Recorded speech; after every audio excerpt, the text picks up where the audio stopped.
afternoon, I'm Mai Rodriguez. Today on Newsfeed at noon, the government gives its assurance it is ready to assist individuals affected by the eruption of Mount Kanlaon in Negros Island. Despite heightened tensions with China, President Bongbong Marcos rules out sending a Navy warship to the West Philippine Sea.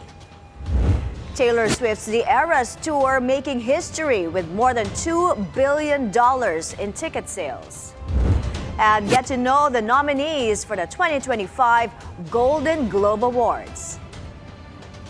Thanks for joining us. The government is ready to assist individuals affected by the eruption of Mount Kanlaon in Negros Island. That assurance from President Bongbong Marcos in an ambush interview in Bulacan. He also says Social Welfare Secretary Rex Gatchalian is in Negros to oversee the government's response.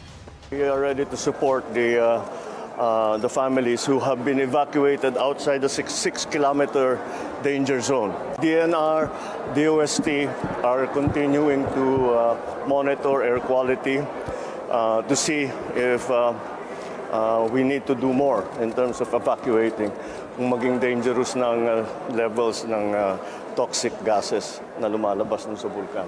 We're ready.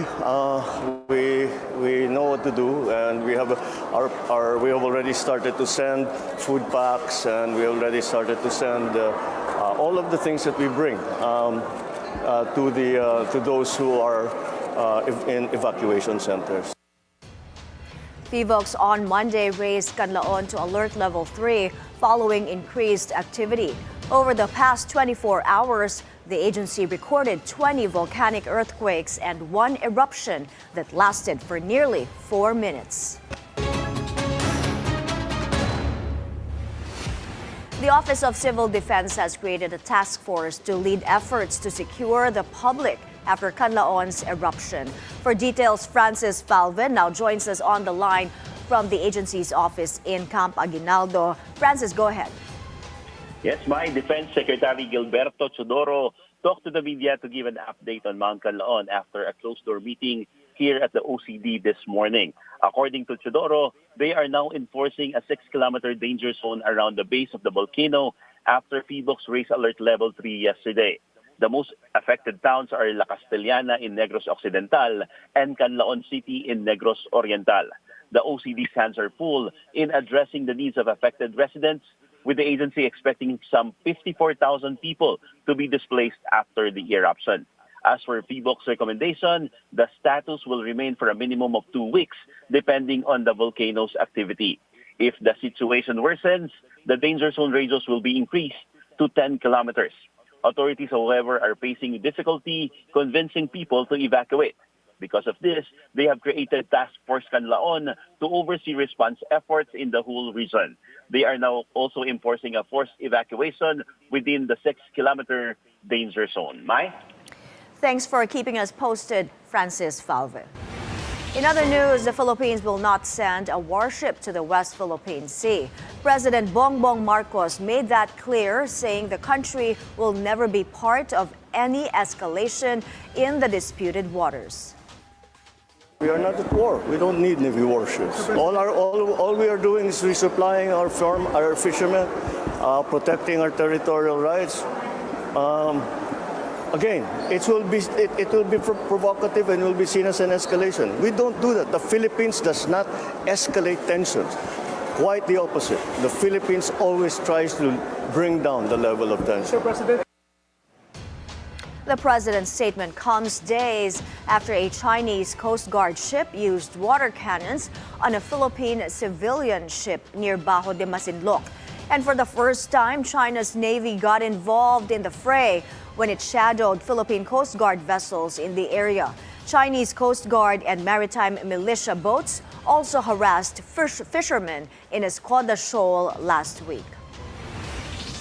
The Philippines vows to continue contributing to efforts to strengthen maritime laws as it reaffirms its commitment to uphold the United Nations Convention on the Law of the Sea. In a statement for the 42nd anniversary of the UNCLOS, the Foreign Affairs Department says the Philippines has demonstrated its commitment to the convention, first by ratifying it, then creating the Philippine Baselines Act. and more recently enacting the Philippine Maritime Zones Act and the Philippine Archipelagic Sea Lanes Act. The DFA adds it will continue to adhere to UNCLOS peaceful, rules-based disputes resolution like the 2016 arbitral ruling.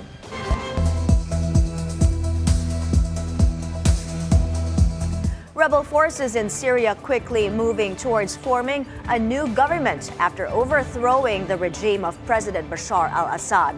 The country's prime minister agreed to hand over power to the opposition Syrian Salvation Government at a meeting in Damascus on Monday. The group's leader, Mohammed al-Bashir, was tasked to lead efforts to form a new cabinet. This comes just a day after Assad fled Syria in a stunning end to his 24-year authoritarian rule. The Syrian embassy in Russia confirms Assad is currently in Moscow. Taiwan says it has detected nearly 50 Chinese military aircraft around the island over the past 24 hours. The Defense Ministry also detected Chinese warships and Coast Guard vessels earlier, prompting the military to go on high alert. This comes amid speculations that Beijing will hold military drills in response to President Lai Ching-te's visits to Hawaii and Guam last week. China has warned Taiwan seeking independence with the help of the U.S. will inevitably hit a wall. Spain's King Felipe and Queen Letizia join hundreds of mourners in a mass for victims of devastating floods back in October. Around 400 relatives of over 200 victims came to the service at the Valencia Cathedral. The royal couple also spent time talking with the mourners. King Felipe has faced criticisms over the apparent late alerts and slow response to what became Spain's worst natural disaster in recent history. During a visit to Valencia, he was even pelted with objects and mud by angry protesters. Merriam-Webster has chosen its 2024 word of the year, one that has clearly defined the political landscape in the U.S. The premier dictionary picked the word polarization, an idea that it says both sides of the political spectrum agree on. Merriam-Webster adds the search volume for polarization reflected the desire of Americans to better understand the complex state of affairs around the world. Other words that stood out this year include the viral TikTok trend, demure, and totality after April's solar eclipse. Merriam-Webster also noted the word fortnight, which became a Taylor Swift song, and democracy. Up ahead, Google announces a breakthrough in quantum computing. The details after this short break. Stay with us.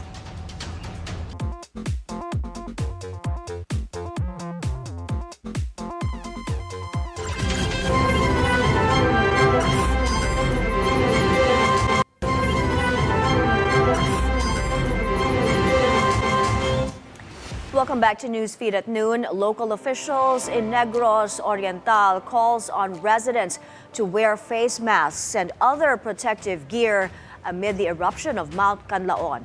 The PDRRMO tells BNC's Weather HQ among the areas affected are La Castellana Municipality, where ashfall and pyroclastic flow was recorded.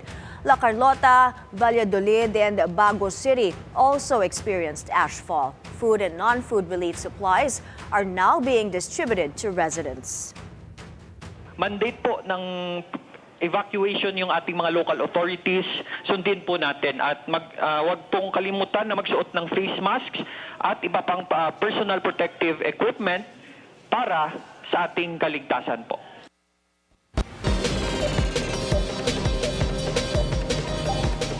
Higher airport fees at NAIA are not only affecting passengers but airlines as well. But at least one carrier assures the public it's business as usual, especially this holiday season. Sujin Kim has this story. A low-cost airline raises concern over higher airport fees at NAIA, with some fees increasing by as much as 200%.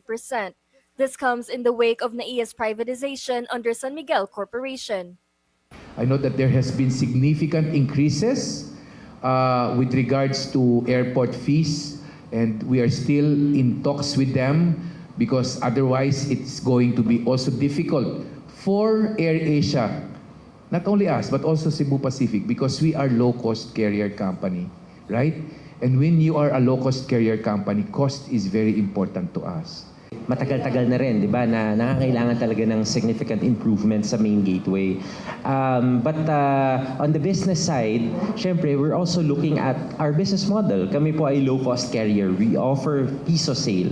AirAsia clarified that while they support the modernization of the airport, the industry is struggling to cope with the associated price hikes. We are coordinating with NNIC. I know there's a lot of expectation in terms of airport improvements, but we also expect them to support and understand our needs as a private company. I would say, I think we all want and we all deserve a better customer experience at our main gateway, no? But hopefully there's some sort of balancing act there in terms of cost. Dailisan also added that higher operational costs eventually reflect on ticket prices. AirAsia emphasized that they're in close coordination with the Air Carriers Association of the Philippines to address the issue. It's painful at the moment, but we are working closely with partners in government and NIC on how to best approach this concern. And hopefully we get something positive by next year. Meanwhile, AirAsia is expected to transfer operations from Terminals 2 and 3 to Terminal 4 once renovations are completed. The airline also assured the public they have sufficient ground and standby staff to handle the holiday surge of passengers. Sujin Kim, BNC. The manhunt is over for United Health CEO Brian Thompson, suspected killer. Thompson died in a brazen shooting outside a Manhattan hotel last week. The suspect, 26-year-old Luigi Mangione, was arrested in Pennsylvania Monday. He was spotted eating at a fast food restaurant by an employee who believed he resembled the gunman. Media reports say Mangione graduated from a private all-boys school in Baltimore as a valedictorian in 2016 before earning engineering degrees at the University of Pennsylvania. He was found with a so-called ghost gun, a firearm assembled from different parts, making it untraceable, and a silencer consistent with the weapon used to shoot Thompson. A breakthrough in quantum computing, Google has unveiled a new chip dubbed Willow, and the company says it's capable of solving a computing problem in 5 minutes. That would take supercomputers years to complete. Willow has 105 qubits, the building blocks of quantum computers. While some of its rivals are producing chips with more qubits, Google is focused on making them more reliable. Google hopes quantum computers will one day solve problems in medicine, battery chemistry, and artificial intelligence that are still out of reach for today's computers. The oldest known stone tablet inscribed with the 10 Commandments is hitting the auction block this month. The marble slab is approximately 1,500 years old, dating back to the late Roman Byzantine era. It weighs 115 pounds and measures 2 feet in height. The tablet was unearthed in 1913 during railway excavations along the southern coast of Israel. It will go on sale at Sotheby's, New York on December 18 and is expected to fetch up to $2 million. It has the first 9 commandments as we know them. The third commandment, thou shalt not take the Lord's name in vain, is not there because this commandment was written by a Samaritan for use in a Samaritan synagogue, place of worship. And instead, the 10th commandment here is the admonition that one should worship on Mount Gerizim. Mount Gerizim is a holy site near Nablus, where the Samaritans still worship. We're taking another breather up next. Get to know the nominees for the 2025 Golden Globe Awards. Keep it here on Newsfeed at noon.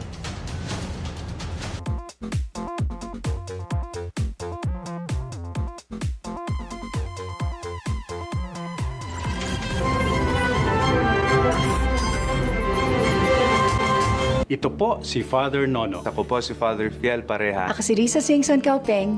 Kape at pandasal na po tayo. Ito po si Cardinal Chito Tagli.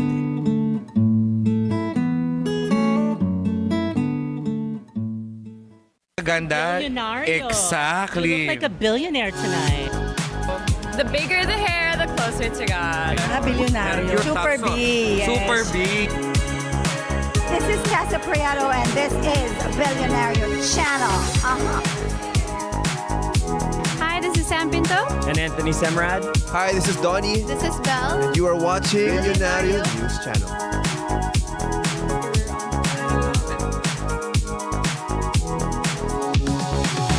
This is Nicole Anderson. Hi, this is Chief. Hey guys, this is Kylie Brazosa. Hi, this is Mon Gutierrez and you're watching Bilyonaryo News Channel, always on top. Kunyari lang I'm a billionaire, but hello to all the viewers of Bilyonaryo. Your newest source of news and information. That's it? Follows you everywhere, every day. Wow. Oh man. On cable and free TV. Online. He joins us from the Batasang Komersyal. On mobile. Simulan na natin ang agenda. This is BNC and we are everywhere. This is Weather HQ. Good morning. Welcome to Weather HQ. I'm Paolo De Rosario. Today's headline. Get to know the latest weather update and forecast with information to help us understand important aspects regarding our climate. Will help to prevent flash flooding. To provide access to clean water and the system level services to everybody who needs it. Kung alala po natin, ang northeasterly wind flow po ay malamig na hangin po. Whatever the weather, here on BNC. Weather HQ, 9 a.m. The Bilyonaryo News Channel.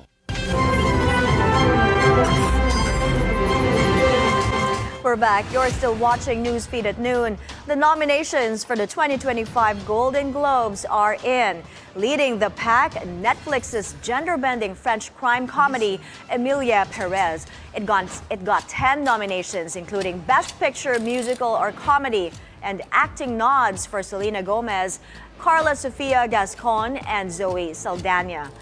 Other nominees for Best Picture in a Musical or Comedy are Anora, Challengers, A Real Pain, The Substance, and Wicked. For the Best Picture Drama category, those vying for the prize include The Brutalist, A Complete Unknown, Conclave, Dune Part 2, Nickel Boys, and September 5. As for TV series, The Bear snagged 5 nominations, including Best TV Series for Musical or Comedy and several acting honors. In case you're living under a rock, Taylor Swift's The Eras Tour has been the biggest thing in music for about 2 years. And now we know exactly how big. It grossed over $2 billion in ticket sales, doubling the previous record of $1 billion set by Coldplay. The Eras Tour phenomenon engulfed pop culture and boosted local economies around the world. Taylor brought her tour to 5 continents with some 10 million people attending across 149 shows that spanned 18 years of music. It even sparked a near diplomatic row between Singapore and other ASEAN members, with Taylor striking an exclusive deal that made the city-state the only stop in Southeast Asia. Taylor wrapped up her wildly successful tour Sunday in Vancouver.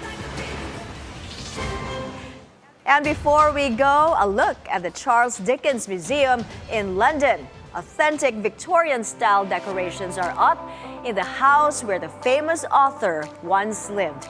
The museum's curator says they want to give visitors a taste of what life might have been like for the 19th century English novelist and his family. So it means the museum looks really special at the moment because we've decorated the historic house where Charles Dickens lived in traditional Victorian Christmas style. So what that means is there's greenery around, you can have a few additional smells as you go into rooms to give the impression of the household getting ready for Christmas, whether that's sort of a punch in the dining room, a nice warming liquid, or the cakes being prepared downstairs in the kitchen. And then, of course, here in the drawing room, we've got the Christmas tree behind me and some decorations around. And those are the news this hour. I'm Mai Rodriguez. Keep it here on BNC, the Bilyonaryo News Channel. Good afternoon.